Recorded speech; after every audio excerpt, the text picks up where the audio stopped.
Hello everyone, I'm a Metaslave, and welcome to Chapter 3 of my FE6 RR LTC. Chapter 3 gives us Sophia, who, despite joining so much earlier than she does in Vanilla, is pretty bad, which should just be a testament to how awful her bases are. However, since she's Chad's replacement, she does come with 2 chest keys and a door key.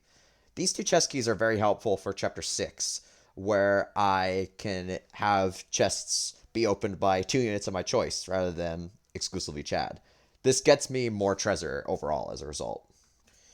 Chapter 3 itself is in a lot of ways a bit of a farming ground for Zeiss, who is able to one round all the soldiers littered about, which gets him, I think, 2 levels in the map.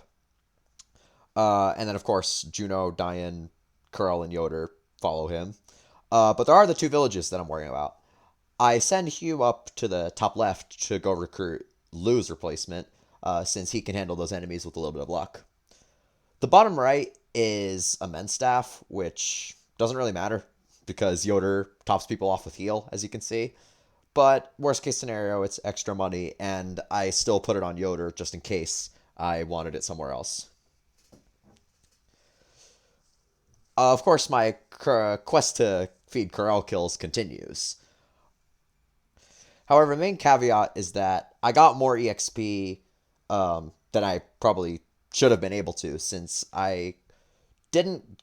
Since while I go for the 7 turn here, a 6 turn is very much possible. I just need Karel to dodge a certain attack that he is already put in range of anyway in this clear.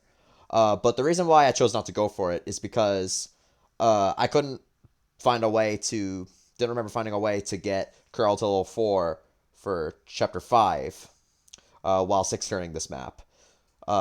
And when he's not level 4 by chapter 5, he has to dodge a bunch of displayed 90s by a bunch of enemies that double him because just his stats are so bad. And this can be compared to FE10 Laura getting shoved in death range to get a 3 turn of 1-2. So because I chose not to go for that, but I've technically not gotten the absolute minimum turn counts on every map. But this is an existent turn save that could either be done by immense rigging or some better EXP optimization than I did.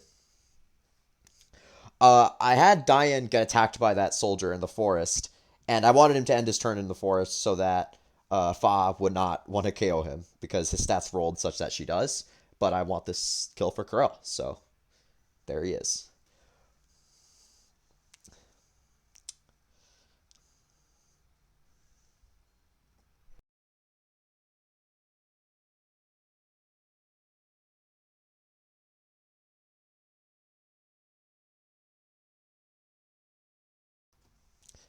After Karel gets this kill, everyone's work here, besides the steeds, Yoder and Karel, their work is pretty much done.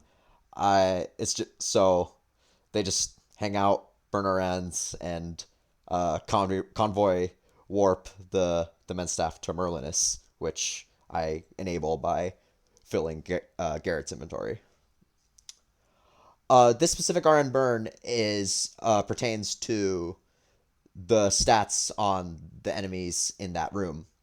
I need that fighter to roll 6 speed because I'd rather he didn't double curl. It's just easier to get curl to dodge. And I also want those cavaliers to, particularly the javelin one, to roll 6 speed so that Zeiss can double him with an iron lance. I've always wondered why cavaliers in this map are so much weaker than they are on the next map.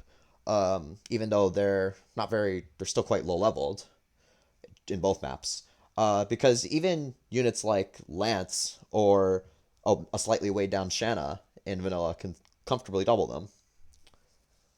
But, I mean, I'm not complaining. It helps me out.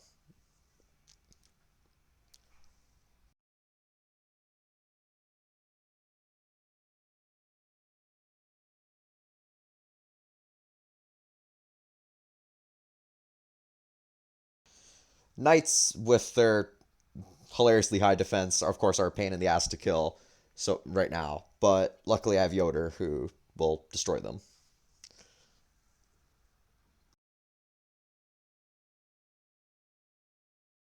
Juno has a really bad hit rate on the soldier, but she needs to chip him a little bit so Diane can finish him off.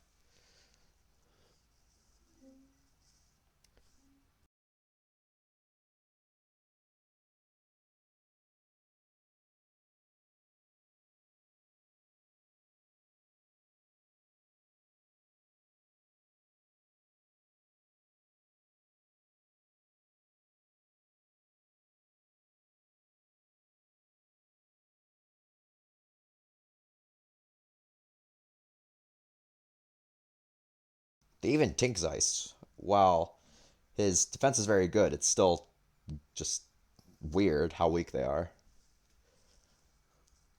After Yoder takes care of this Cavalier, Diane, of course, will be dropping Karel so that he can pick up a kill next turn. And here's Cecilia, who's Lewis Recruitment, of course. She is just like Clarine in vanilla in a lot of ways. Her like actual stats, or her magic especially, is pretty bad, but her horse is nice, and the occasional heal is nice too. But I can't really use her for long term or anything, and she definitely does not promote in this run. Um, she comes with an unlock staff, strangely enough, though, and that's pretty helpful in Chapter 6.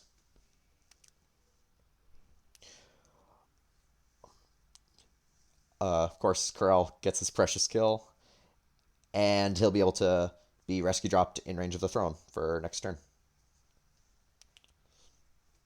I got plus 3 HP. I didn't even need to rig it, but if I needed to, I could have easily. And because this boss is on a throne, which gives plus 5 res, Yoder cannot one round him, but that's alright since I have enemy phase as well as next player phase to do so. Karel's not in danger at all, because that Cavalier next to Zeiss has an Iron Sword and will not be one rounded on the counterattack. Yoder does finish off the boss here, but that, if anything, makes things slightly more complicated for me since he then needs to also uh, one round a bunch of Cavaliers that will try to attack him from the throne. But, well, that's just extra weapon XP for him, which I did want, so I'm not complaining. I can easily clear the path for Karel with Zeiss and Yoder.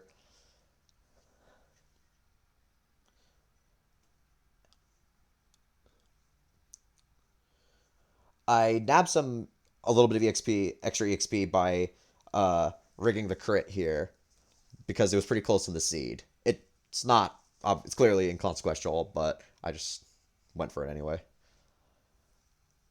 And that is chapter 3 completed in 7 turns. I will see you next time.